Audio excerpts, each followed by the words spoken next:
तर भाऊंनो आज आपण केलंय अनंत चतुर्दशीवर एकदम खतरनाक टॉप ट्युटोरियल आणि नक्कीच आजच्या ट्युटोरियलमध्ये जसे की आपण PLP दिल्या प्लस त्यात आपण भरपूर काही डीप महत्त्वाच्या गोष्टी समजून सांगितल्यात. बाप्पाला मर्ज कसं पाण्यामध्ये केलं, टेक्स्ट इफेक्ट्स रिलेटेड भरपूर काही महत्त्वाच्या गोष्टी समजून सांगितल्यात. अशा डीप काही भरपूर काही गोष्टी आहेत जेणेकरून तुम्हाला त्यातनं नवीन भरपूर काही शिकायला भेटणार आहे. तर नक्कीच आजचा व्हिडिओ. तर भाऊंनो राहायला विषय क्लास तर लास्टची फक्त काहीच ॲडमिशन शिल्लक राहिली आहेत आपल्या फोटोशॉप बॅचची.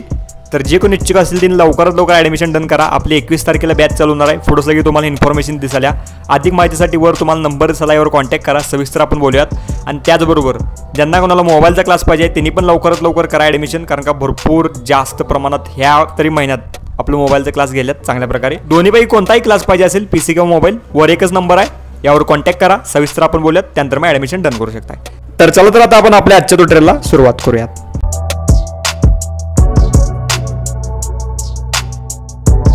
तर आता आपण आलो आपल्या पिक्सल लॅबमध्ये. तर पिक्सल लॅबमध्येच आपण सगळा ओव्हरऑल बॅनर करणार आहे. जसं की आता आपल्याकडे वेळ नाही आहे त्यामुळे आपण डायरेक्ट PLP दिल्या आणि सगळ्या गोष्टी मर्जेबल चांगल्या प्रकारे दिल्या. सगळ्या गोष्टी तुम्हाला समजून सांगतो. फ्रॉम गॅलरीमधनं जे काय आपला बॅकग्राऊंड आहे, तर मी तुम्हाला तयार बॅकग्राऊंड दिले ते डायरेक्ट घ्या, डायरेक्ट इम्पोर्ट करा प्रॉपर. हे 4x5 500 रेव्होल्यूशन हे जे काय आपलं टेक्स्टिंग असेल तर ते डिलीट करा. त्यानंतर इम्पोर्टमधून प्रॉपर जे काय एक गोष्टी आहेत तर ते आपल्याला ॲड करायचे. जसं की आता आपलं बॅकग्राऊंड झालं. त्यानंतर पाठ्यमागचे जे काय स्काय थीम आहे, जसं की आपण सिनेमॅटिक केल्या त्यामुळे स्काय थीम. आता मी मगाशी काय म्हणलो की प्रॉपर मी मर्जेबल काही गोष्टी दिल्यात. मर्जेबल म्हणजे काय, जसं की आता ह्या स्कायला मी काही इफेक्ट मारले, जसं की नॉईज सेक्शन असेल किंवा डॉटेड सेक्शन असेल भरपूर काही, तर त्या लेवलचं, कारण का ते आपल्या पिक्सल लॅबमध्ये ॲड करता येत नाहीत त्यामुळं. तर या लेवलचं आपलं पाठीमागचं स्काय झालं. त्यानंतर आता आपला सी लेवल म्हणजे समुद्र सेक्शन, तर तो आपण आता ॲड करायचा आहे. रिलेटिव्ह साईजनं प्रॉपर सेट केला आपण पुढं. आता आपण समुद्राच्या जे काही गोष्टी आहेत तर त्या दोन घेतल्यात बघा. एक वेव्ह घेतल्या आणि एक कटआउट थीममध्ये घेतले, ते तुम्हाला मी पुढं सांगतो. जसं की लैजानाचं मत असा आहे इंस्टाला की आपलं जसं की तुम्ही बाप्पा जे काय तर ते पाण्यामध्ये मर्ज कसं केला, पाण्यामध्ये कसं ते बुडालेलं दिसलंय हे दाखवा. तर त्या लेवलचंच मी आता तुम्हाला ते समजून सांगतो. आपण पहिल्यांदा समुद्र घेतला आहे बघा इथं. त्यानंतर पुढील गोष्ट, मग पाठीमागे जरा ते नाव ते नाहीत प्रॉपर, ते जरा आपण ॲड करून घेऊयात. ते आपण घेतलेलं आहे ॲड करून. त्यानंतर मग पुढील मुद्दा, आता आपला हा जो का बाप्पा आहे हा आपण एकदम करेक्ट लेवल सगळं संपूर्ण ओव्हरऑल बाप्पा घेतला बघा, मोठाच्या मोठा. ओके, याला कोणत्याही प्रकारे इफेक्ट नाही. कटआउट घेतला, कटआउट थीम, आणि त्या लेवलला आपण हे ॲड केलं. मग आता पाण्यात मिक्स कसं झालं तर ते कसं दाखवले ते तुम्हाला सांगतो बघा. एवढं बाप्पा घेतला. त्यानंतर आता पुढील मुद्दा, आता आपण अजून एक कटआउट थीम मी सीची घेतल्या, म्हणजे जे का आपलं समुद्र आहे तर तिची कटआउट थीम घेतल्या बघा. तर कॅमेरामध्ये प्रॉपर पाणी लागल्यावर कसं हाफ वर असतो आणि हाफ खाली असतोय ना, तर त्या लेवलचं. मग आता हे झालं आपलं प्रॉपर कटआउट थीम. बाप्पा आपला अर्धा कट झालेला दिसला. सेमच बाप्पा घेतला, आता दाखवतो तुम्हाला. सेमच बाप्पा घेतला आपण पुढं, सेम इमेज त्याच पोझिशनची आपण ती ॲड केली बघू शकता इथं. रिलेटिव्ह साईजनं आपण ही सेट केली. आता म्हणजे ती जी काय आपण सेमच इमेज घेतली, पण जो काय कटआउट घेतला आहे तर त्याला आपण ती वरनं फक्त इरेज केल्या, एवढा विषय बघा. आणि खालची जी काय आपण एक्स्ट्रा कटआउटवाली ॲड केली त्याला जरा आपण जो काय पाण्याचा टोन आहे प्रॉपर तर तो आपण त्याला मॅच केला. म्हणजे एक प्रकारे कोणता टोन, निळसर टोन.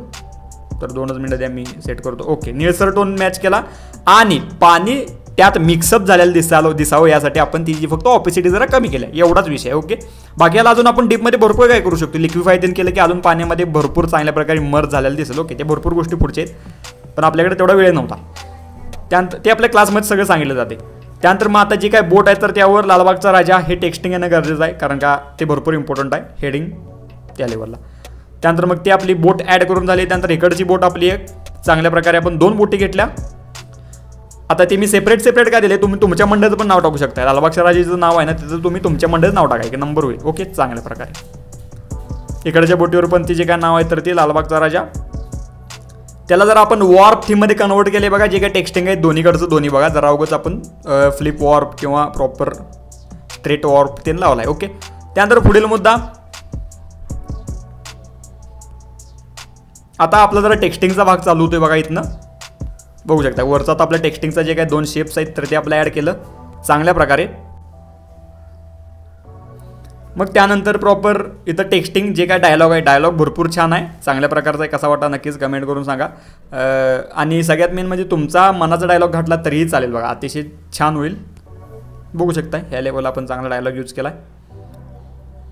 तुमच्या बाप्पाचा पिक ॲड करा आणि चांगल्या प्रकारे डायलॉग वापरला तर अतिशय उत्तम गोष्ट होईल. त्यानंतर आता आपण शेप वाईज जरा काही गोष्टी करावल्या. शेप वाईज म्हणजे स्ट्रोक शेप आहे हो, बघू शकताय, आणि भरपूर इम्पॉर्टंट आहे हो. आणि मी बैलपोळ्याला पण वापरलेला, एकदम खतरनाक लेवलचा विषय झाला तो. तर त्याच लेवलला जरा करावं म्हणलं. अपोजिट कलर वापरायचं म्हणजे एक नंबर होते बघा. अपोजिट कलर वापरला योग्य तो चांगल्या प्रकारे. मग त्यानंतर त्यात आता आपला जो काय पाठीमागचा जो काय स्काय कलर आहे तर तो आपण घेतला आणि त्याला आपण फ्लिप केले. आता ह्यो जो काय आपला टेक्स्ट इफेक्ट आहे आपण ऑलरेडी आला आहे बघा. ओके, तर याला zero scale gradient text effect म्हणू शकतो आपण याला. झिरो स्केल, यात कुठल्याही प्रकारे मिक्सअप नाही आहे. मग त्यानंतर पुढील मुद्दा, आपण जरा वरच्या काही गोष्टी ट्रायंग्युलर लेवलला डिझाईन थीम असू देईल बऱ्यापैकी दिसते त्यामुळे तुम्ही ॲड केलं. याला तुम्ही आपलं ओव्हरले केला तरी चालेल ब्लेंड मोड दुसरीकडे करत असाल तर. त्यानंतर मग पुढील मुद्दा, मग आता जरा खाली आपणास मंगलमय शुभेच्छा त्यांनी जे काय लिहायचं आहे तर त्यासाठी डायरेक्ट टेक्स्टिंग सेट होईन चालतं आणि डार्क कलर नको होता. त्यामुळं प्रॉपर्ली त्या मग तिथं आपण व्हाईट कलर घेतला आपल्या शेपचा आणि त्यावर डार्क कलरचं आपलं टेक्स्टिंग केलेलं आहे चांगल्या प्रकारे. मग त्याला पण जरा स्ट्रोक लावला कारण का ते जरा बाहेरविर चाललेलं त्यामुळं. निमित्त सर्वांना मंगलमय शुभेच्छा. वेलांटी उकार विकार जरा बाहेरविर चालला त्याला आपण स्ट्रोक लावला चांगल्या प्रकारे. बाकी नाव तीन टाका तुमचं आणि तुमचा बॅनर मग एकदम टॉपरित्या तयार. जरा उगा त्याला इफेक्ट मारा आपल्या लाईटरूममध्ये आणि एकदम खतरनाक लेवलला आपला बॅनर किंवा डिझाईन आपली तयार झाली. तर कशी वाटली नक्कीच कमेंट करून सांगा आणि क्लासचाही विचार करा. भरपूर कमी दिवस उरल्यात, लवकरात लवकर ॲडमिशन डन करा आणि एकदा सीट्स बुक झाल्या तर एक्स्ट्रा सीट्स घेतल्या जात नाही त्यामुळे लवकरात लवकर ॲडमिशन करा. बाकी भेटा लवकरच आपण एकदम चांगल्या विषय हार्ड ना व्हिडिओमध्ये. तर बाय, काळजी घ्या, take care, love you all, take प्रेम, बाय, धन्यवाद.